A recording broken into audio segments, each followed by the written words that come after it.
के TV news में आपका स्वागत है। मैं हूं स्तुति और आइए एक नजर डालते हैं शहर की प्रमुख सुर्खियों पर।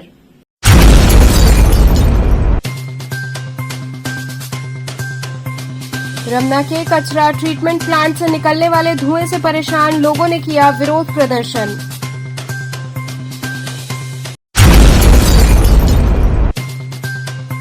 काशी अन्नपूर्णा अन्न क्षेत्र ट्रस्ट द्वारा प्रशिक्षण प्राप्त छात्राओं में निःशुल्क सिलाई मशीन एवं लैपटॉप का हुआ वितरण।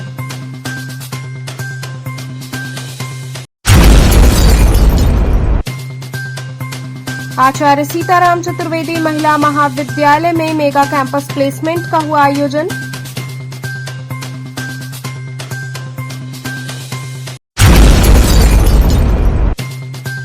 और धर्म सम्राट करपात्री जी महाराज के प्राकट्योत्सव पर मणि मंदिर में 15 दिनों तक होंगे विविध अनुष्ठान। और अब खबरें विस्तार से। रमना के कचरा ट्रीटमेंट प्लांट से निकलने वाले धुएं से परेशान लोगों ने इसे बंद कराने की मांग को लेकर धरना प्रदर्शन किया। रमना में बने कचरा ट्रीटमेंट प्लांट को लेकर स्थानीय लोगों ने विरोध प्रदर्शन शुरू कर दिया है। डाफी मार्ग को बाधित करके स्थानीय गांव की महिलाएं एवं पुरुष प्लांट का विरोध कर रहे हैं। उनका कहना है कि प्लांट से निकलने वाले धुएं से लोगों का रहना मुश्किल हो गया है, इसलिए उसे तत्काल बंद किया जाए। धरने में शामिल अमन यादव ने कहा कि पिछले 6 माह से हम लोग इस प्लांट का विरोध कर रहे हैं, क्योंकि इसकी वजह से गांव में बीमारियां फैल रही हैं, लोगों को सांस लेने में दिक्कत हो रही है। इसके धुएं से निकलने वाले छोटे कण हमारे घर के छतों पर फैल जा रहे हैं। उन्होंने कहा कि इसको लेकर हमने जिलाधिकारी को भी ज्ञापन दिया, लेकिन अभी तक हमारी सुनवाई नहीं हुई। स्थानीय लोगों के विरोध प्रदर्शन को देखते हुए मौके पर पुलिस प्रशासन भी पहुंची। लोगों को धरना समाप्त करने हेतु वार्ता की गई, लेकिन धरना दे रहे स्थानीय लोगों का कहना है कि जब तक हमारी बातें नहीं मानी जाएंगी तब तक हम अपना विरोध प्रदर्शन जारी रखेंगे। विरोध में प्लांट से परेशान स्थानीय लोगों का कहना है कि प्लांट के निकलने वाले धुएं से परेशान नैपुरा, रमना, तारापुर, सीर गोवर्धनपुर आदि जगहें शामिल हैं। वहीं एनटीपीसी के अधिकारियों से वार्ता चालू है। इस मौके पर एसीपी भेलूपुर, एसएचओ लंका व कई चौकी के चौकी इंचार्ज एनटीपीसी की वार्ता में शामिल रहे। समाचार लिखे जाने तक एडीएम से बात करने का प्रयास जारी रहा। एक धरना प्रदर्शन हो रहा है, जो है एनटीपीसी बना रही है, हरित कोयला परियोजना के तहत जो है कोयला बना रही है, और शहर की जितनी कचरा है जो है यहीं पर ला करके, और इसमें से जहरीली बदबू, जहरीली गैस ये सब निकल रहा है।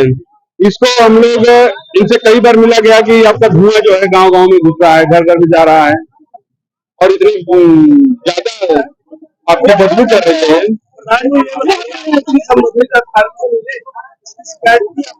एडीएम सिटी साहब आए थे, उनसे वार्तालाप हुई, जो है वो भी बोले कि अच्छा ठीक है, इसको हम लोग व्यवस्थित कर रहे हैं जिससे कि बदबू नहीं होगी, और 1 हफ्ता बंद करके प्लांट को बनाए भी, लेकिन कोई उसमें रद्द-बदल नहीं हुआ और बढ़ ही गया है। आज की स्थिति है कि घर में रहने लायक नहीं है। जितने महिला बच्चा पर हैं सब लोग बाहर निकला हुआ है।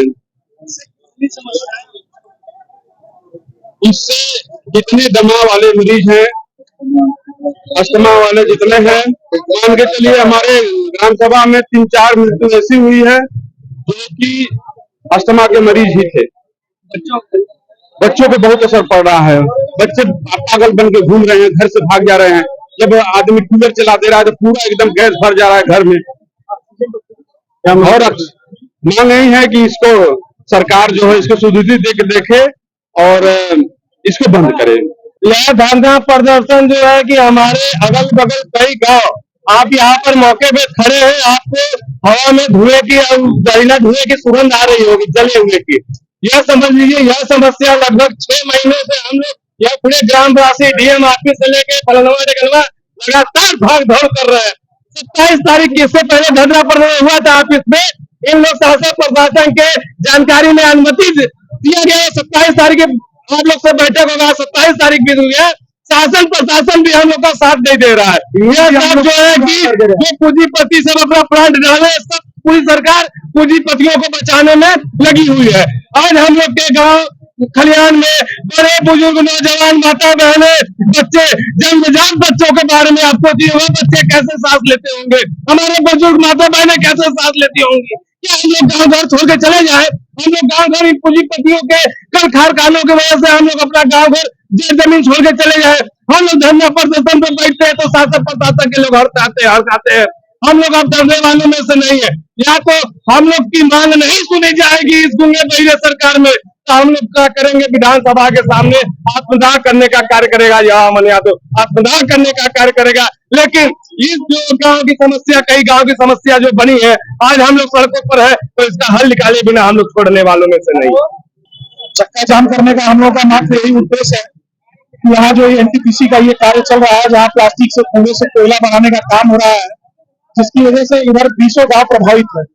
सांस लेने में इतनी विकट समस्या है कि हम लोग मतलब क्या बताएं, यहाँ पे लोग जो है सांस के मरीज हो जा रहे हैं। और सांस के जो मरीज हैं, वो कई लोग, अभी हमारे प्रधान जी कुछ देर पहले बता रहे थे, यहाँ के नेपुरा ग्राम सभा के प्रधान थे, वो बता रहे थे कि भाई सांस के गंभीर बीमारी की वजह से और इस तरह का जो ये प्रदूषण हुआ, इसकी वजह से कई लोग मर गए। मैं आपको मृत्यु प्रमाण पत्र दिखा सकता हूँ। ये समस्या बहुत विकट है। यहाँ बगल में एक हॉस्पिटल के बगल से रास्ता गया है, वहां आप चले जाएंगे, आप देखेंगे भैया उस रास्ता इतना खराब है कि वहां से एनटीपीसी ने रास्ता खराब किया, वहां जाने लायक नहीं है। आप 2 व्हीलर 4 व्हीलर तो छोड़, मतलब पैदल तो छोड़ दीजिए, 2 व्हीलर से जाने लायक नहीं है, 4 व्हीलर से जाने लगे। ये समस्या हमें लगता है विगत 6 महीनों से है।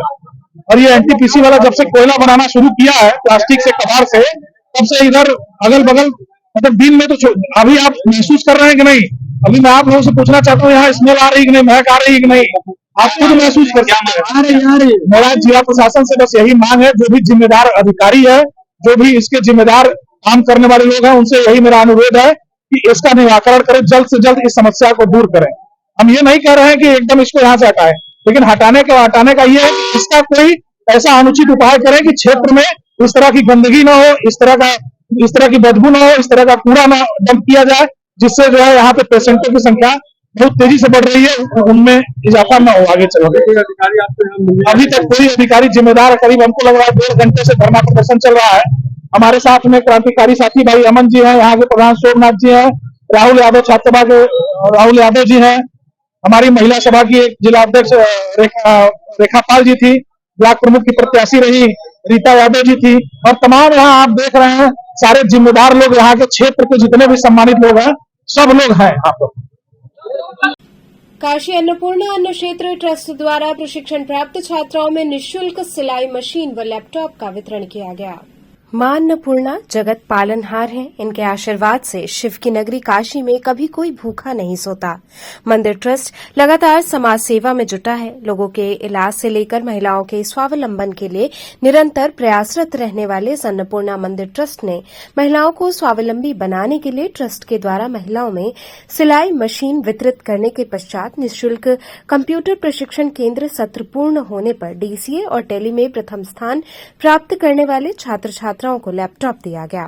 काशी अन्नपूर्णा अन्न क्षेत्र ट्रस्ट द्वारा संचालित निःशुल्क सिलाई प्रशिक्षण केंद्र का 13वां सत्र पूर्ण होने के उपरांत प्रशिक्षित लगभग 101 महिलाओं को रविवार को समारोह पूर्वक प्रमाण पत्र व सिलाई मशीन वितरित की गई।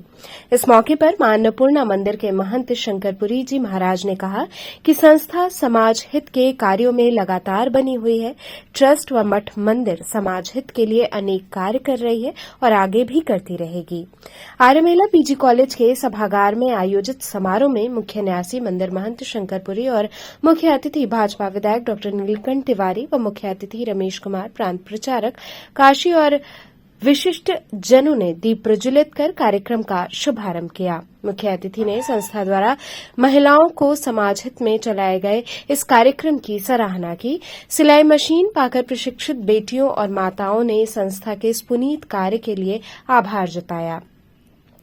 संस्था की ओर से संचालित निःशुल्क कंप्यूटर प्रशिक्षण केंद्र का भी सत्र पूर्ण होने पर कंप्यूटर प्रशिक्षण के तहत प्रथम आने वाले टैली में छात्रा ईशु यादव और स्नेहा सोनकर, वहीं डीसीए में शिवानी गिरी और अंशिका पटेल को लैपटॉप और प्रमाण पत्र प्रदान किया गया। इस अवसर पर संपूर्णानंद संस्कृत विश्वविद्यालय के कुलपति बिहारी लाल शर्मा, रेलवे मजिस्ट्रेट महेंद्र पांडे, शशिकांत दीक्षित, रचना दुबे, पूजा दीक्षित सहित कई विशिष्ट जन मौजूद रहे।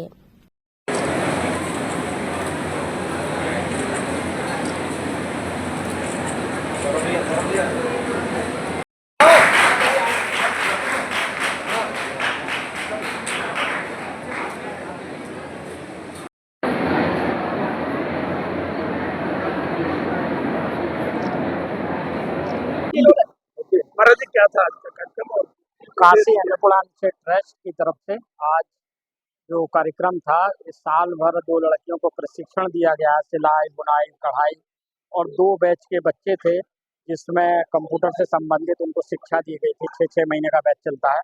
तो उनमें जितनी लड़कियां उत्तीर्ण हुई हैं उनके लिए एक सिलाई मशीन दी गई है, और जो लड़के फर्स्ट आए हैं उनके लिए एक लैपटॉप दिया गया है। जो 6 लैपटॉप बांटे गए हैं, लगभग 108 मशीनें बांटी गई हैं। और ये कार्यक्रम आज आर महिला पीजी कॉलेज में हुआ है, जिसमें आर महिला पीजी कॉलेज का काफ़ी सहयोग रहा है। और जितनी भी परीक्षाएं होती हैं वो आर महिला पीजी कॉलेज बीएचयू की तरफ से और काशी अन्नपूर्णा क्षेत्र की तरफ से तीनों संस्थाएं मिलकर ये परीक्षाएं दिलवाते हैं। उनको जो उत्तीर्ण होते हैं इनको सर्टिफिकेट मिलता है, उसका आज पूरा निःशुल्क वितरण है। आचार्य सीताराम चतुर्वेदी महिला महाविद्यालय में लगे मेगा कैंपस प्लेसमेंट में कई नामी कंपनियों ने अभ्यर्थियों को रोजगार दिया। रविवार को डुमरी रामनगर स्थित आचार्य सीताराम चतुर्वेदी महिला महाविद्यालय में मेगा कैंपस प्लेसमेंट का उद्घाटन मुख्य अतिथि रमेश जायसवाल, विधायक मुगलसराय, दयाशंकर मिश्र, अध्यक्ष रामनगर इंडस्ट्रियल एसोसिएशन, महाविद्यालय के निदेशक प्रोफेसर कल्पलता पांडे तथा बाल विद्यालय माध्यमिक स्कूल डुमरी के निदेशक मुकुल पांडे ने दीप प्रज्वलित कर तथा मां सरस्वती की प्रतिमा पर पुष्पांजलि अर्पित कर किया। इसके बाद मंचासीन मुख्य अतिथियों का स्वागत एवं अभिनंदन किया गया। सर्वप्रथम महाविद्यालय की छात्राओं ने कुलगीत प्रस्तुत किया। महाविद्यालय की निदेशक प्रोफेसर कल्पलता पांडे ने मंचासीन अतिथियों का अंगवस्त्र एवं पुष्पगुच्छ तथा स्मृति चिन्ह देकर स्वागत किया। इसके पश्चात कैंपस प्लेसमेंट की संयोजक डॉ सुनीति गुप्ता ने आए हुए अतिथियों को कंपनियों तथा बैंकों के बारे में परिचित कराया। मुख्य अतिथि रमेश जायसवाल ने मेगा कैंपस प्लेसमेंट का विधिवत शुभारंभ किया।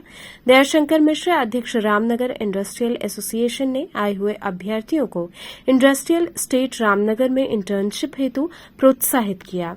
इस मेगा कैंपस प्लेसमेंट में कई नामी बैंक, होटल व कंपनियां सम्मिलित हुईं। बेरोजगार लगभग 500 युवक एवं युवतियों ने मेगा प्लेसमेंट में प्रतिभाग किया।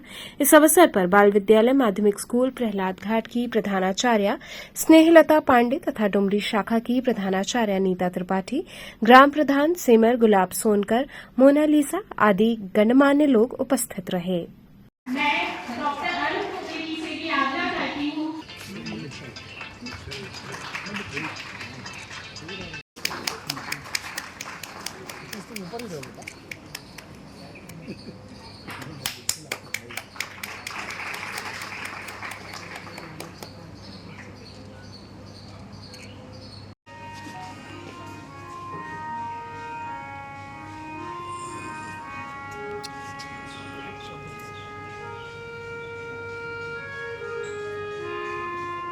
सर उधर उधर, हाँ थोड़ा इधर बस बस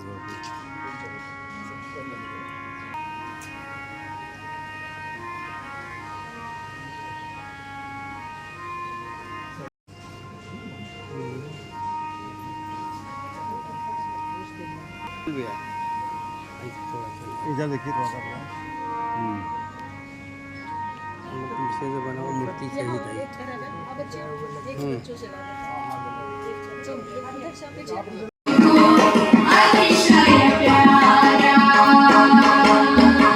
प्राचीन नगर के प्राचीन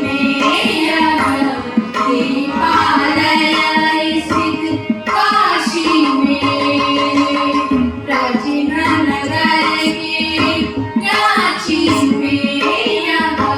देवालय स्थित काशी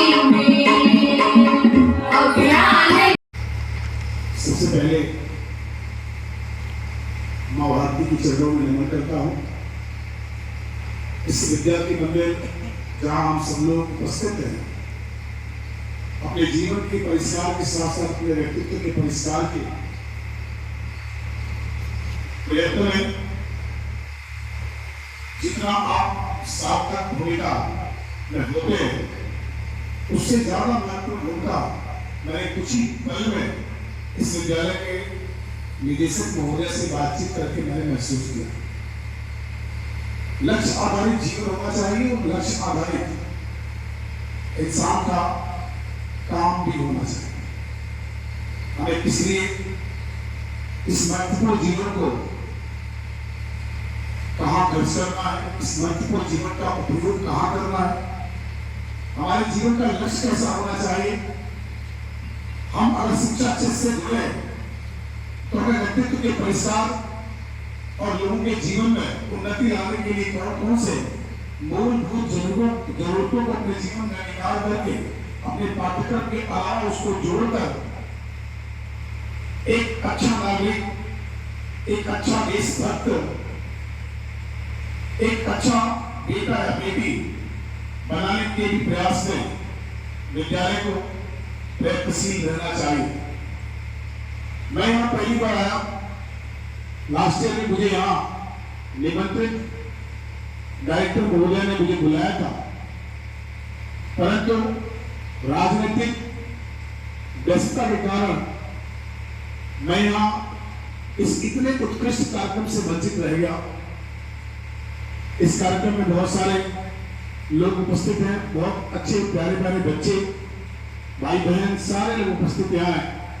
बहुत सारे अभिभावक भी यहाँ उपस्थित हैं, बहुत सारे इस प्लेसमेंट की घोषणा में करने वाला, इसके लिए भी बहुत सारे लोग यहाँ उपस्थित हैं। मैं विद्यालय में निदेशक महोदय के साथ साथ, चूंकि मैं इसी क्षेत्र का विधायक हूँ, इस नाते कहीं न कहीं अपने अभिभावक होने की भूमिका को भी मैं कदाचित नहीं भूलता। इस नाते मैं आप सभी का अभिनंदन और साधुवाद करता हूँ। ये जो स्टॉल है करीब 14 लगाए गए हैं और इसमें बैंकिंग के साइड से और भी दूसरी एजेंसीज हैं उनके साइड से, तो वो सब ढेर सारी कंपनीज हैं, उनके लोग आए हुए हैं। और उनका लाभ सबसे बड़ा ये होगा कि जो बच्चे हैं, जो निकलते हैं, युवा वर्ग निकलता है, नौकरी के लिए परेशान है, अनएम्प्लॉयड है, तो उनको एक मौका मिलेगा प्लेसमेंट का। यहाँ पर आएंगे और बैंकिंग सेक्टर से भी रिलेटेड है, IT सेक्टर से भी है, टूरिज्म सेक्टर से भी है, होटल भी है यहाँ पे। तो इस तरह से कई सेक्टर्स हैं और MSME का भी है, छोटे उद्योगों से भी संबंधित है यहाँ पर। तो वो सब चीज़ें जब इंडस्ट्रीज हैं तो और हेल्प मिलेगी लोगों को कि यहाँ पर एक प्लेसमेंट की सुविधा मिल जाएगी और वो चाहेंगे तो उनको जॉब मिलेगी। इसमें अभी हम विद्यालय के तो सभी उठा रहे हैं, बाहर के भी हमने ओपन किया हुआ है, तो इसमें लड़के लड़कियां दोनों आएंगे और उनका भी लाभ हो रहा है। और साथ में हमने B.Ed को भी बुलाया, जो लोग B.Ed किए हुए हैं उनको भी बुलाया, ताकि जो हमारा BVMS है उसमें जो हमारे ज़रूरत है उसके अनुसार टीचर ऐसे ही सेलेक्ट करने। आगे योजना सबसे बड़ी योजना है जो हम लोग जिस पर बहुत सीरियस हैं, वो योजना ये है कि हम एकेडमी इंडस्ट्री रिलेशनशिप को चाहते हैं, कोलेबोरेशन चाहते हैं। और नेशनल एजुकेशन पॉलिसी 2020 को लागू करने पर बहुत अधिक बल दिया जा रहा है। तो वो जो बल है वो तभी हो सकेगा जब एकेडमी इंडस्ट्री एक दूसरे के साथ होंगी, क्योंकि इंडस्ट्री जो है उसको डिमांड है उसकी, और एकेडमिक्स जो है इंस्टीट्यूशन वो सप्लाई करते हैं। तो आप डिमांड और सप्लाई में जब तक रिलेशनशिप बहुत अच्छी नहीं होगी तब तक योग्य व्यक्ति नहीं मिलेंगे, ना उनका पर्पस सर्व होगा, ना हमारा पर्पस सर्व होगा। हमारे बच्चे अनएम्प्लॉयड रहेंगे और इंडस्ट्री को अच्छे योग्य व्यक्ति नहीं मिलेंगे। तो ये एक कोलेबोरेशन है। और बाद में हम लोगों ने इसमें MOU की बात भी की है, मेमोरेंडम ऑफ अंडरस्टैंडिंग की बात भी हम लोग करेंगे कि जो इंडस्ट्रीज हैं वो एकेडमिक इंस्टीट्यूशन के साथ एक MOU भी करें, समझौता भी करें, जिससे आप अपने एक्सपर्टीज़ को यहाँ भेजें और बताएं कि आपको क्या चाहिए, और उसके अनुसार हम यहाँ ट्रेनिंग प्रोग्राम चलाएं ताकि हमारे बच्चे ट्रेंड होकर निकलें और उनको जॉब के लिए कोई दिक्कत ना हो। साथ में हम कॉन्फिडेंस बिल्डिंग की भी काम कर रहे हैं। कॉन्फिडेंस बिल्डिंग में कि जैसे पर्सनालिटी में क्या क्या चीज़ें होनी चाहिए, कॉन्फिडेंस कैसे डेवलप होता है, कैसे वो लोगों के साथ बात कर सकते हैं, किस तरह का बिहेवियर, सॉफ्ट स्किल क्या है, कैसे वो कम्युनिकेट कर सकेंगे अपने को दूसरों के साथ, ये सारी चीज़ें हम कॉलेज में इस व्यवस्था को करेंगे। और हम ये चाहते हैं कि इस क्षेत्र की ज़्यादा से ज़्यादा लड़कियाँ इस कॉलेज में आएँ, एडमिशन लें और ये सब सुविधाओं से वो लाभान्वित हों, क्योंकि हम यूथ को आगे बढ़ता हुआ देखना चाहते हैं। और साथ में जो इस समय सरकार चल रही है, जो उसकी नीतियाँ हैं, उसको पूरी तरह से उन तक पहुँचे, बच्चों तक पहुँचे, इसके लिए भी हम बहुत अधिक ऐसे प्रोग्राम्स आगे भी करेंगे हम लोग, जिसमें हम इस तरह के सिचुएशन क्रिएट करें और बच्चे जो है वो वहाँ पे लाभान्वित हों। हमने एक हॉस्पिटल को भी लिया है, उजाला हॉस्पिटल को भी, वो भी आएंगे यहाँ पर। उस हॉस्पिटल में भी जो ज़रूरत होगी उसको भी करेंगे। हमारा आगे का प्रोग्राम भी है, हम बीएससी नर्सिंग के लिए बहुत सीरियस हैं, उसको भी हम ज़रूर खोलना चाहेंगे। तो जो हमारी आगे की प्लानिंग है, उसका एक कहा जाए एक चित्र यहाँ पर, ये जो इस तरह का जो मेगा फेस्ट हो रहा है, इसमें उस चित्र को ही हम दिखाने का प्रयत्न करेंगे। किस तरह का यहाँ स्टॉल लगाएगा? असल बात, बच्चों को एक सबसे बड़ी दिक्कत आती है भविष्य में कि वो कौन से जॉब को लें, कौन से जॉब को नहीं लें। तो जो हमारे यहाँ बीएससी बीकॉम और बीए तीनों विषय है, उससे संबंधित जितनी भी कंपनियां हैं वो सब यहाँ पर उपस्थित हैं। उनके जो आपके प्रतिनिधि हैं वो यहाँ पर आए हैं। तो इन बच्चों को जॉब के लिए वो बताएंगे कि आप किस क्लास तक पढ़ेंगे और कौन सा जॉब प्राप्त करेंगे। क्योंकि अमूमन देखा जा रहा है कि आज का हर गार्जियन ये चाहता है कि उसका बच्चा इंजीनियर बने या डॉक्टर बने। तो इंजीनियर डॉक्टर की स्थिति यह हो गई है कि बेरोजगारी के इतने लंबी कतार बना दिए हैं ये लोग कि रोजगार मिलना मुश्किल हो चुका है। तो अब तो रोजगार परक ही सारी चीज़ों की होना चाहिए। और अगर बच्चे ने बीकॉम किया है तो फाइनल पे पहुँचते पहुँचते उसको आईसीआईसीआई बैंक, एचडीएफसी बैंक या बैंकिंग सेवा में भी जाने का अवसर मिलेगा। और हम तो ये मानते हैं कि टीचिंग जॉब में भी बच्चों को आना चाहिए, क्योंकि एक टीचर अगर पढ़ाएगा नहीं तो आप डॉक्टर भी नहीं बन सकते, इंजीनियर भी नहीं बन सकते, कुछ भी नहीं बन सकते। इसलिए टीचर बनने का भी प्रयास करना चाहिए। इंडस्ट्रियल एरिया से हमारे बीच में श्री मिश्रा जी हैं और आप इंडस्ट्रियल एरिया के चेयरमैन हैं, आप रामनगर से संबंधित हैं। उनके इंडस्ट्री में जिन बच्चों को जॉब ऑफर होगी वो अलग अलग तरीके से प्राप्त करेंगे और भविष्य में आने वाले कल में थोड़ा सा सरकार का बेरोजगार होने का संकट हम दूर करने का प्रयास कर रहे हैं। यही हमारा तो प्रयास। आज की कार्यक्रम में कितने छात्र छात्राओं को लाभ? हमारे ख्याल से बहुत जगह के लोग यहाँ पर आए हैं, लड़के हैं, लड़कियाँ हैं, सभी हैं। और मेरे ख्याल से 500 से लेकर 700 बच्चों की स्ट्रेंथ है जो जॉब के लिए उपस्थित हुए हैं। और संभवतः उनमें से 100-150 लोगों को तो जॉब तत्काल ऑफर हो जाएगी, जो फाइनल ईयर में है या जो ग्रेजुएशन करके निकल चुके हैं या जो अपना एक अलग डिप्लोमा या कोर्स लेके निकल चुके हैं। धर्म सम्राट करपात्री जी महाराज के प्राकट्योत्सव पर मणि मंदिर में 15 दिनों तक विविध आयोजन किए जाएंगे। धर्म सम्राट स्वामी करपात्री जी महाराज के 170वें प्राकट्योत्सव पर उनकी तपोस्थली धर्म संघ मणि मंदिर दुर्गाकुंड इस बार 15 दिनों तक विविध आयोजनों से दमकता रहेगा। आयोजन 31 जुलाई से प्रारंभ होंगे, जो 14 अगस्त तक पूरे एक पखवाड़े तक चलेंगे। मुख्य आयोजन 6 अगस्त को करपात्र प्राकट्य दिवस के दिन अति विशिष्ट करपात्र रत्न सम्मान समारोह आयोजित किया जाएगा।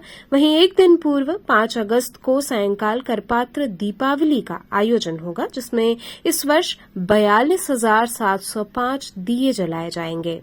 ये जानकारी रविवार को धर्मसंघ में आयोजित एक पत्रकार वार्ता में धर्मसंघ पीठाधीश्वर स्वामी शंकरदेव चैतन्य ब्रह्मचारी जी महाराज ने पत्रकारों से बातचीत के दौरान दी।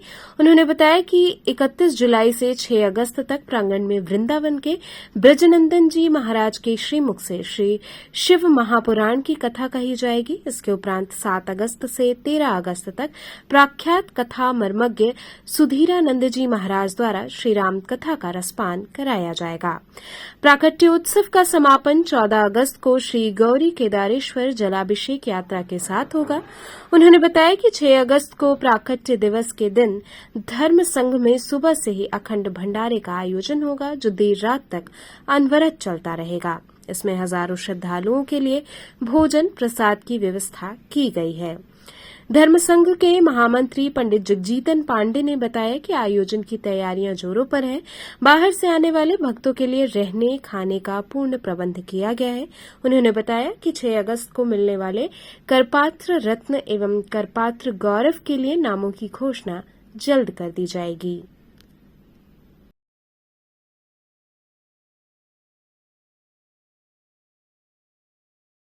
परम पूज्य धर्म सम्राट स्वामी करपात्री जी महाराज का 117वां प्राकट्य महोत्सव धर्मसंघ मनाने जा रहा है, जिसका श्री गणेश 31 जुलाई से होगा और जिसकी पूर्णाहुति 14 अगस्त को होगी। कार्यक्रम का प्रारंभ शिव महापुराण कथा से होगी, जो 31 जुलाई से 6 अगस्त तक चलेगी। उसके बाद राम कथा का आयोजन है, जो कि 7 अगस्त से 13 अगस्त तक चलेगी। कार्यक्रम का महोत्सव का मुख्य आयोजन 6 अगस्त को है, जिस दिन की करपात्र रत्न सम्मान एवं करपात्र गौरव सम्मान काशी के विशिष्ट विद्वानों को प्रदान किया जाएगा। उसकी पूर्व संध्या पर करपात्र दीपावली का आयोजन है, जिस दिन की 42,705 दीपक जला करके पूज्य महाराज श्री का धरा पर अवतरित हुए जितने दिन हुए उतने दीपक जलाए जाएंगे। तो उस गिनती से, उस गणना से 42,705 दिन हो रहे हैं, तो उतने दीपक जलाए जाएंगे। साथ ही कार्यक्रम की पूर्णाहुति 14 अगस्त को गौरी केदारेश्वर जलाभिषेक यात्रा से होगी। भगवान केदारेश्वर को कृतज्ञता ज्ञापित करने के लिए हम लोग कार्यक्रम की पूर्णाहुति पर जाकर के उनका आशीर्वाद लेते हैं। यहाँ वक्त तो चला एक छोटे से ब्रेक का, आप बने रहिए KTV न्यूज के साथ।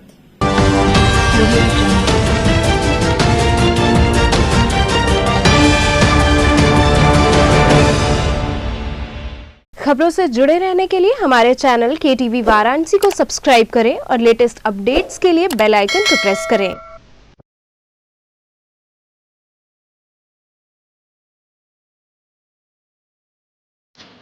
माई campus,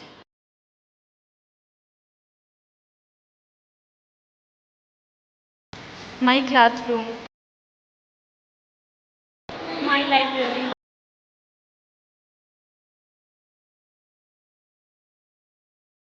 my lab, my computer lab.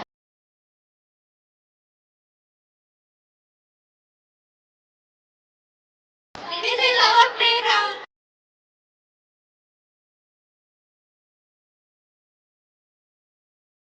This is our college and we create our future over here. Mahatma Gandhi Kashi विद्यापीठ से संबद्ध आचार्य सीताराम चतुर्वेदी महिला महाविद्यालय, डुमरी, पड़ाव, रामनगर, वाराणसी।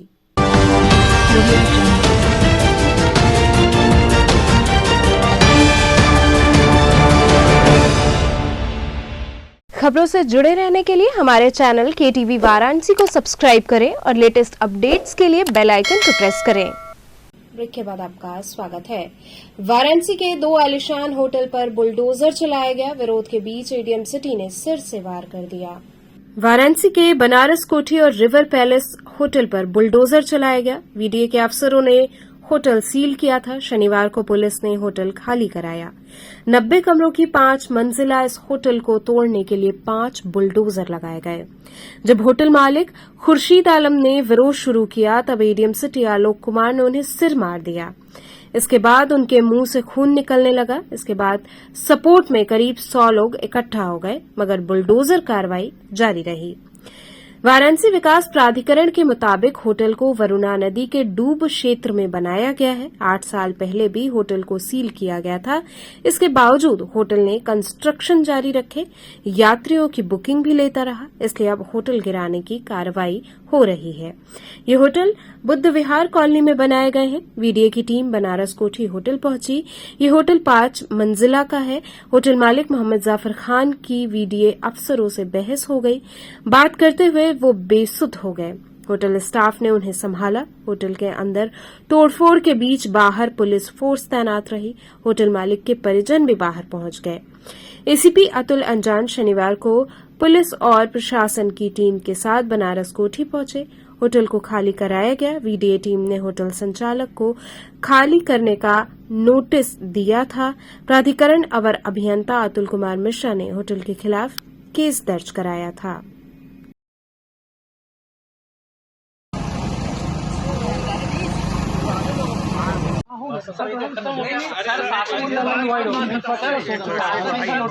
कंडीशन जो दिया था वो ऑलरेडी कंडीशन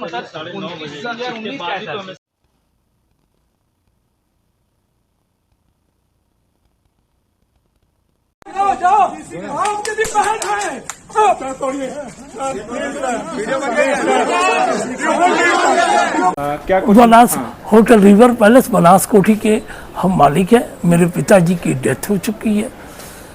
होटल हमारे पिताजी के नाम से और हमारे भाई के नाम से है।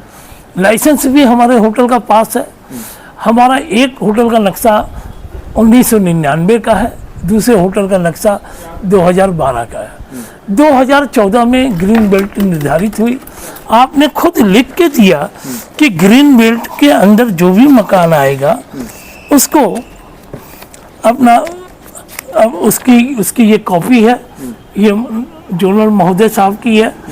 उसके बावजूद आपने जो है हमको अपना कहा कि नहीं, आप अपना नक्शा नहीं पास होगा कि आपका रेजिडेंशियल है।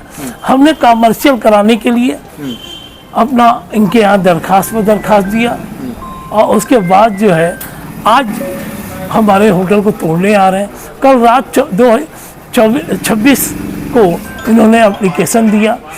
रात को 9 बजे इन्होंने रात को 9 बजे इन्होंने हमको 9:30 बजे एप्लीकेशन दिया कि अब आप कोई नई बुकिंग नहीं करेंगे। और अभी यही था, आज होटल तोड़ने की पूरी टीम बना के बाहर खड़े हैं। आपको रात में आदेश प्राप्त होता है। पिछली रात में और आज के दिन मतलब यानी अगले दिन तोड़ने का ये आदेश मिल जाता है। जिस तरह से अब मेरी लाइन भी काट दी गई, जबकि मेरी बिल अप टू डेट जमा है, मेरा house tax up to date जमा है, सारे कागज हमारे पास हैं, हम आपको दिखा देते हैं। और उसके बावजूद होटल को तोड़ने की हम ग्रीन बेल्ट में हैं। उस वक्त ये बात है, ग्रीन बेल्ट में आपका जो है 2014 के पूर्व का नक्शा पास है, इसलिए इसको समनिंग किया जाएगा। तो आज सरकार माननीय योगी जी ने खुद कहा कि 1000 स्क्वायर फीट के रेजिडेंशियल अगर जमीन है, ये मकान है, तो उसको कमर्शियल किया जाएगा बहुत ही कम शुल्क के साथ। में नक्शा कब पास कराया था? 1999 में। अच्छा। और 2012 में। अच्छा, दोनों होटलों का आपने नक्शा पास कराया, लाइसेंस भी लिया। तो ये जो घटना हो रही है, अब लाइसेंस प्राप्त होने के बाद भी आपको इस तरह की जो घटना रही है, इसको कैसे आप देख रहे हैं? क्योंकि आपको समय नहीं दिया गया। नहीं, हमको एक तो समय नहीं दिया जा रहा। हमारे साथ इसलिए उत्पीड़न हो रही कि हम एक साथ अकेले मुसलमान हैं इस ट्रेड के अंदर, और हमारे यहाँ हम साल में 12-13 भागवत कथा और शिव पुराण होती है। हम बहुत ही कम पैसे में भागवत कथा शिव पुराण कराते हैं और लोग गुजरात से आते हैं। अभी हमारे यहाँ गुजरात से लोग आए थे, भागवत कथा करा रहे थे, लाइन काट दिया, पानी काट दिया, जिसकी उन लोगों ने नोटिस भी हमको दिया क्या। और लाइन काटना, बिजली काटने के बाद 23 तारीख को नोटिस दे रहे हैं और 21 तारीख को लाइन और पानी काट दिया। पूर्वांचल के प्रथम नेत्रदाता की स्मृति में माहेश्वरी क्लब द्वारा नेत्रदान प्रोत्साहन दिवस कार्यक्रम संपन्न हुआ। पूर्वांचल के प्रथम नेत्रदाता स्वर्गीय जगदीश चितलांगिया की स्मृति में हर वर्ष की भांति इस वर्ष भी रविवार को हनुमान प्रसाद पौदार अंध विद्यालय में माहेश्वरी क्लब द्वारा आयोजित नेत्रदान प्रोत्साहन दिवस कार्यक्रम संपन्न हुआ, जिसमें अंध विद्यालय के करीब 85 बच्चों ने भाग लिया। इस मौके पर बच्चों के बीच विभिन्न खेलों का आयोजन किया गया, जिसमें उन्होंने बढ़ चढ़कर भाग लिया। इस दौरान बच्चों में जरूरत की सामग्री का भी वितरण हुआ। इस अवसर पर नवीन चितलांगिया, गोपाल चितलांगिया, राकेश दरक, गोविंद अनुराग राठी सहित वरिष्ठ लोग उपस्थित रहे। इस वर्ष मतलब हर वर्ष करीब पिछले 34 वर्षों से ये प्रोग्राम अंध विद्यालय में नेत्रदान प्रोत्साहन दिवस हम लोग मना रहे हैं। श्री स्वर्गीय जगदीश चितलांगिया के स्मृति में हमारा इतना ही मोटो है कि जब जैसे हमारे संस्था का एक लाइन है, जीवन जीते रक्तदान मरणोपरांत नेत्रदान, समय समय पे रक्तदान जिसको जरूरत पड़ती है हम करते थे, लेकिन मरने के बाद अगर यदि आप अपना नेत्रदान करते हैं तो एक आदमी के नेत्रदान से 2 जिंदगियां मतलब 2 बच्चे 2 लोग आपकी आंखों की रोशनी आती है वो दुनिया देख सकते हैं। बस एक हमारा यही संदेश और यही लक्ष्य होता है कि ज्यादा से ज्यादा रक्तदान तो फिर भी अब काफी लोग जागरूक हो गए, लेकिन देहदान और नेत्रदान में अभी भी पीछे हैं। कोशिश यही है हमारा कि लोगों को बताएं कि वो आए, वो भी मरने के बाद आपकी आंखें किसी और मतलब किसी और की जिंदगी में रोशनी आएगा, आपकी आंखों से कोई और दुनिया देख सकेगा, इसके उपलक्ष्य में करते हैं। बाकी हम लोग खुद सब जितने भी संस्था के हमारे सदस्य हैं सबने अपनी मरणोपरांत में अपना रजिस्ट्रेशन करवा रखा है कि अगर हम जब भी जाएं दुनिया से तो अपनी आंखें डोनेट करके जाएं, जिससे कि मेरी आंखों से कोई और दो बच्चे, दो जिंदगियां, दो दुनिया देख सके। बस यही एक हमारा ध्येय है। आज तकरीबन जो नए सदस्य इस साल हमारे आए थे, जो बने थे 5, वो उनके साथ उनकी कुछ 3-4 धर्मपत्नियां, वो करीब 10 से 12 लोगों ने अपना नेत्रदान का रजिस्ट्रेशन करवाया कि मरणोपरांत उनके भी नेत्रदान दिए। काशीवासियों के लिए बस एक ही संदेश है कि बस आप जैसे अपना महंगा मतलब आप होटल में जाते हैं बर्थडे मनाने, अपनी एनिवर्सरी मनाने या कोई भी प्रोग्राम, यही है कि बस 1 घंटा या 2 घंटा जो वहां पैसे स्पेंड करते हैं इन बच्चों के साथ आए, इनको दें, आपको भी अंदर से अच्छा महसूस होगा। जब इनके साथ समय बिताएंगे, इनकी कुछ खाने जरूरत की चीजें देंगे, बहुत इनके साथ समय नहीं लगता ना, इनको तो बहुत खर्च आता है। बस ये है कि आए 1-2 घंटा अपने जन्मदिन पे, शादी के वर्षगांठ पे ये आते रहे। स्वर्गीय जगदीश जी चितलांगिया जो पूर्वांचल के प्रथम नेत्रदाता थे, 1990 में उनके स्वर्गवास के बाद नेत्रदान किया गया था। वो एकमात्र पूर्वांचल के प्रथम नेत्रदाता है। उन्हीं की स्मृति में ये हम लोग हर वर्ष ये कार्यक्रम आयोजित करते हैं। बच्चों के लिए विभिन्न तरह के कार्यक्रम किए जाते हैं। बच्चों को क्रिकेट खिलाई जाती है, बच्चों को नाश्ता करवाया जाता है, उनकी जो जरूरत की चीजें होती है वो उनमें वितरित की जाती है। बच्चे लूडो भी खेलते हैं, शतरंज भी खेलते हैं, संगीत में भी पार्टिसिपेट करते हैं। इनसे जनरल नॉलेज के सवाल जवाब भी किए जाते हैं और बहुत ही शानदार वातावरण में कार्यक्रम होता है। और ये प्रतिवर्ष हम लोग आयोजित करते हैं। पिछले करीब 32 साल से ये कार्यक्रम आयोजित किया जा रहा है और साल में हम लोग जब किसी का बर्थडे पड़ता है या जब भी किसी की जरूरत होती है, यहाँ पे आकर हम लोग सामान वितरित करते हैं। इनके जो जरूरत के सामान रहते हैं वो भी बराबर वितरित करते हैं। और मैथिली समाज की एक इनसे हृदय से जुड़ा हो गया है। हमारे बीच हमारे वरिष्ठ हमारे गोविंद जी भंडानी भी उपस्थित है, ये बहुत पूरी से जुड़े हुए हैं। गोपाल जी दम्मानी, धीरज जी मल, नवनी जी कोठारी, ये सारे लोग बराबर से इस कार्यक्रम में जुड़े रहते थे। अजय जी जाकोटिया और वर्तमान में हमारे साथ हमारे जो अध्यक्ष है भाई अंकित धूत और मंत्री ऋषि पटवारी, कोषाध्यक्ष शशांक, हमारे राहुल कोठारी, नटवर कोठारी और चितलांगिया परिवार से श्री किशन गोपाल जी, किशन जी कोठारी, नवीन जी कोठारी और उनके पिताजी भी हैं। ये बराबर जुड़े रहते हैं और हमारे वेतनिक हमारे कर्मचारी देवीचंद जी, इनका बराबर योगदान रहता है और खूब ही आनंदित वातावरण में कार्यक्रम किया जाता है और बच्चे इस कार्यक्रम के लिए हमेशा ललायत रहते हैं और हम लोग भी हमेशा इस कार्यक्रम में बढ़ चढ़ के हिस्सा लेते हैं। और हम लोग के लिए गौरव की बात है कि अन्य विद्यालय पूर्वांचल का प्रथम नेत्रहीन बच्चों के लिए विद्यालय है, जो हनुमान प्रसाद जी पोद्दार द्वारा संचालित और उन्हीं के द्वारा स्थापित है। विभिन्न तरह के इसमें कार्यक्रम होते रहते हैं। देखिए पीछे अभी RSS का कार्यक्रम भी चल रहा है। जैसा कि कितने वर्षों से कार्यक्रम कर रहे हैं? ये करीब हम लोग 32 से 33 साल 1990 में नेत्रदान की बात की है, उसके बाद 91 से कार्यक्रम शुरू हो रहा है। और ये भी आपको बता दूं, संजोग की बात है कि 24 जुलाई को उन्होंने नेत्रदान किया था। 24 जुलाई 1990 को उन्होंने नेत्रदान किया था और पूर्वांचल के प्रथम नेत्रदाता थे। बता रहा हूँ, मैत्री क्लब द्वारा जीवन जीते रक्तदान और मरणोपरांत नेत्रदान, ये हम लोग का ध्येय वाक्य है। हमारे समाज से जब भी नेत्रदान की जरूरत पड़ती है, हमारे समाज से जब भी नेत्रदान की जरूरत पड़ती है या रक्तदान की जरूरत पड़ती है, हम लोग हमेशा आगे रहते हैं, चाहे रक्तदान करना हो, प्लेटलेट देना हो। और मरणोपरांत नेत्रदान हमारे समाज के करीब अर्धशतक लोगों ने मरणोपरांत नेत्रदान उनके परिवार में किया। और रक्तदान की तो बात ही छोड़ दीजिए, हमारे यहाँ शतक रक्तदाता भी जिन्होंने 100 बार रक्तदान कर चुके हैं और 50 बार से रक्तदान करने वाले करीब 1 दर्जन से ऊपर है। बस यही है कि आम जनता से ये गुजारिश है कि इन बच्चों के साथ जरूर अपना समय व्यतीत करें। ये बच्चे देख नहीं पाते हैं, इन बच्चों के साथ आके 2-3 घंटा अपना समय दे, बर्थडे पे आए, एनिवर्सरी पे आए, इनके लिए जो इनकी जरूरत की चीजें हैं वो उनको इनके साथ वितरित करें, उनके साथ खेले और थोड़ा सा एंजॉय करें, ताकि उनको ये फील ना हो कि ये इस समाज के या इस दुनिया से कटे हुए हैं। इसमें कुछ पार्शियली ब्लाइंड भी है, कुछ फुली ब्लाइंड है और कुछ बच्चे हैं जिनको थोड़ा बहुत करीब 50% दिखता है। तो ये सबसे ये मेरा अनुरोध है, गुजारिश है, वाराणसी शहर के लोगों की गुजारिश है कि बराबर संस्थाएं आती रहती है, इनके पास बराबर आते रहिए, हालचाल लेते रहिए, 1-2 घंटा इनके साथ व्यतीत करिए, इनके साथ खेलिए कूदिए, इनसे बातें करिए, इनसे संगीत सुनिए, इनसे जनरल नॉलेज के सवाल पूछिए, क्रिकेट खेलिए, फिर इनके साथ आके बैठ के हाथ से मनोरंजन करिए, तो इनका भी मजा आएगा। जी,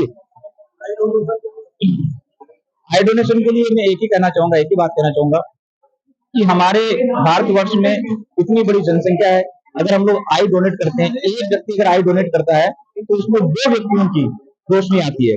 और आई डोनेट में अभी भी जैसे शंकर नेत्रालय मद्रास और शंकर नेत्रालय चेन्नई में 3-3, 4-4 साल की वेटिंग चल रही है। तो अगर जागरूकता और भी लोगों में फैले कि आई डोनेट करें, क्योंकि अब तो देह दान तक भी लोग पहुंच गए, अपनी बॉडी का भी दान कर रहे हैं, तो आई डोनेट जरूर करें। किसी भी व्यक्ति के मरने के 6 घंटे के अंदर अंदर आई डोनेट की जा सकती है। दूसरा, रक्तदान जरूर करें, क्योंकि रक्तदान अभी भी कई लाख यूनिट की कमी रहती है। रक्तदान कैंप न लगा के बल्कि जरूरत पे आप तुरंत पहुंच कर रक्तदान करें, ताकि उस समय उसकी जान बच जाए। रक्तदान हर स्वस्थ व्यक्ति 3 महीने में कर सकता है और प्लेटलेट 15 दिन में कोई भी व्यक्ति कर सकता है। इसलिए घबराए नहीं, जागरूक बने, समाज की सेवा करें। धन्यवाद। 80 भदैनी क्षेत्र में विवादित मकान पर कब्जा दिलाने की कार्रवाई हुई। इस दौरान मकान पर काबिज महिला ने इस कार्रवाई का विरोध किया। 80 भदैनी क्षेत्र में शनिवार को एक विवादित मकान में कब्जा दिलाने की कार्रवाई हुई। इस दौरान उस घर में मौजूद महिला से घर खाली कराया गया, उनका सामान बाहर किया गया, जिसके चलते महिला अपने 2 छोटे बच्चों के साथ सड़क पर बैठी रही। ऋचा देवी का आरोप रहा कि ये मकान 2 भाइयों के बीच विवादित है, अभी तक बंटवारा नहीं हुआ है और कोर्ट में मुकदमा लगभग 13 सालों से चल रहा है। बीते 4 जुलाई को इस मामले की तारीख थी। जब हम कचहरी उपस्थित हुए तो पेशकार के द्वारा बताया गया कि अगली तारीख 12 सितंबर को है। आज वकीलों की हड़ताल के चलते कोई कार्रवाई नहीं होगी। महिला ने कहा कि अभी कोई आदेश नहीं आया था, तो बीच में कार्रवाई कैसे की गई, ये पूरी तरीके से फर्जी कार्रवाई हुई है। इस कार्रवाई के दौरान अमीन और काफी संख्या में महिला पुलिस आई थी, जिन्होंने मेरा मोबाइल छीन लिया और हमें और बच्चों को घेर कर जबरदस्ती बिठा लिया और तब कार्रवाई की। मोबाइल मांगने पर उन्होंने कहा कि जब कार्रवाई पूरी हो जाएगी तब मोबाइल देंगे, अन्यथा कचहरी में जमा कर देंगे, वहां जाकर छुड़ाना। महिला ने कहा कि ये न्याय नहीं है, गलत तरीके से आदेश लेकर आए हैं और पुलिस ने जबरदस्ती कार्य किया है। महिला का आरोप रहा कि पुलिस हमेशा पैसे से संपन्न लोगों को पक्ष में कार्य करती है, न कि गरीबों की मदद करती है। ऐसे में उनके खिलाफ कार्रवाई होनी चाहिए। वहीं 80 चौकी इंचार्ज राहुल मौर्य द्वारा बताया गया कि 2 महीने पहले भी इसी तरह महिला विरोध कर रही थी, जिसकी वजह से इनके ऊपर कार्रवाई की गई थी। अभी ये ऐसा ही करना चाह रहे थे, परंतु न्यायालय से अमीन, भेलूपुर थाना और चौकी से काफी लोग गए थे, जिसकी वजह से ये महिला इस बार सफल नहीं हो सकी है। भदैनी में रहती है। क्या आपको समस्या हुई है, किस लिए आपका सामान जो है रोडों पे जो है रखा गया है? ये जबरदस्ती पुलिस आके कब्जा दिला दिया है।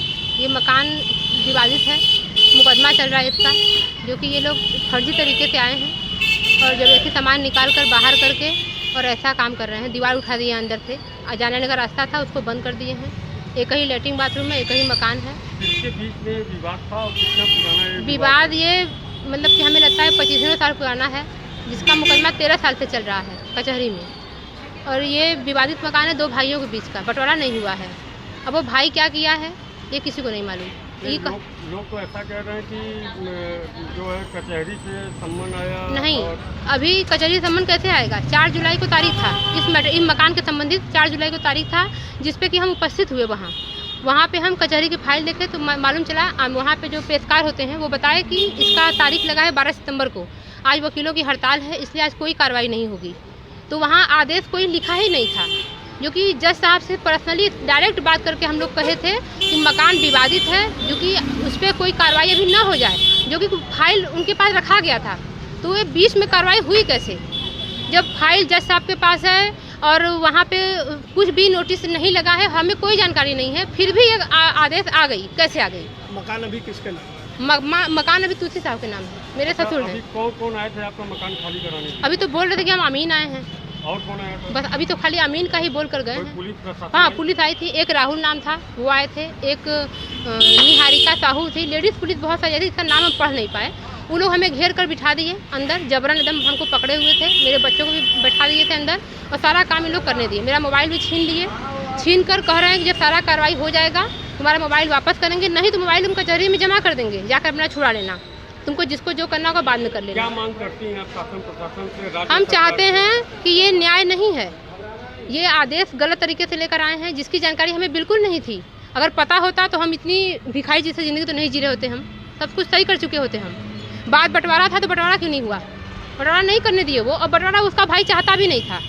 अगर वो चाहता तो हमसे बात करता, अब मुकदमा नहीं करता हमारे ऊपर। आज इस समय कम से कम 10 मुकदमा चल रहा है, फौजदारी दीवानी सब मिलाकर, लेकिन ये वकील खुद है, ये वकील मुकदमा लड़वाए भी और मकान को खरीद भी लिए। ये तो सरासर गलत है, न्याय भी नहीं है। और गलती ये है कि बनारस की पुलिस भ्रष्ट है।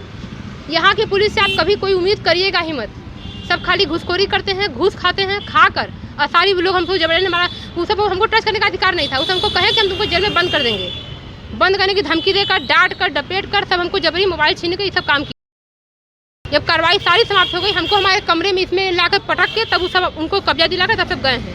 पुलिस का ये अधिकार नहीं बनता कि वो किसी को कब्जा दिलाए। हमें पुलिस के खिलाफ कार्रवाई चाहिए कि पुलिस ऐसा क्यों किया। पुलिस के अधिकार के क्षेत्र में ये है ही नहीं, पुलिस घुसखोर है। पुलिस के खिलाफ कार्रवाई होनी चाहिए, जितने लोग आए थे सबको निरस्त करना चाहिए। ये योगी राज्य चल रहा है, योगी राज्य में इतना भ्रष्टाचार। योगी जी हमेशा कहते हैं कि महिलाओं, योगी जी खुद गलत काम करवा रहे हैं, क्योंकि हम 10 क्षेत्र में फ़ोन किए, वहाँ से सुनवाई नहीं हुई। वो सीधे कहता है कि हम आपकी कोई मदद कर नहीं सकते। यहाँ 112 वाले पुलिस आए, 10 पुलिस आए, 10 कहे कि हम आपके अधिकार क्षेत्र में हमारा नहीं करते आपकी मदद। कहाँ आपने गुहार लगाया? हम देखिए, हम DM, police commissioner, SP, DSP, यहाँ तक कि हम दिल्ली को डीआईजी को भी फ़ोन कर चुके, डीजी को भी फ़ोन कर चुके, हम लखनऊ तक चले गए, हम सबको फ़ोन किए।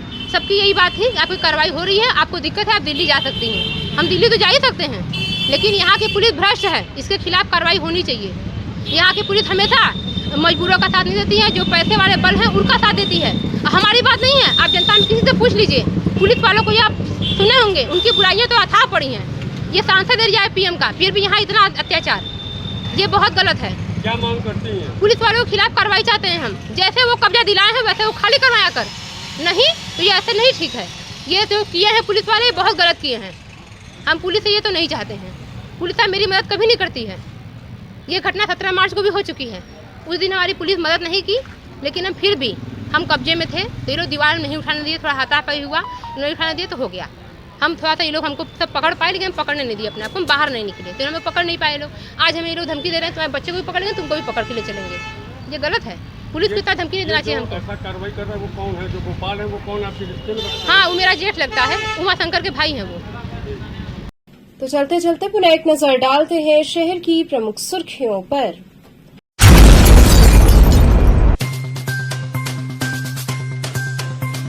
रमना के कचरा ट्रीटमेंट प्लांट से निकलने वाले धुएं से परेशान लोगों ने किया विरोध प्रदर्शन।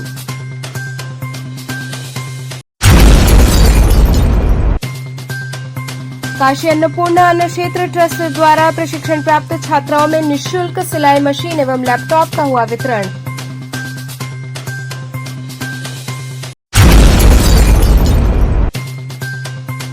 आचार्य सीताराम चतुर्वेदी महिला महाविद्यालय में मेगा कैंपस प्लेसमेंट का हुआ आयोजन।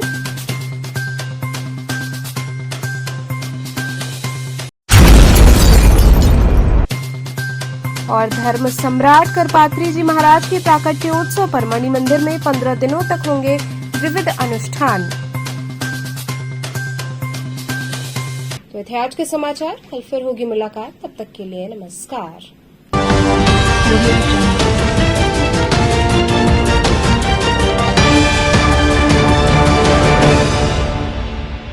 खबरों से जुड़े रहने के लिए हमारे चैनल KTV वाराणसी को सब्सक्राइब करें और लेटेस्ट अपडेट्स के लिए बेल आइकन को प्रेस करें।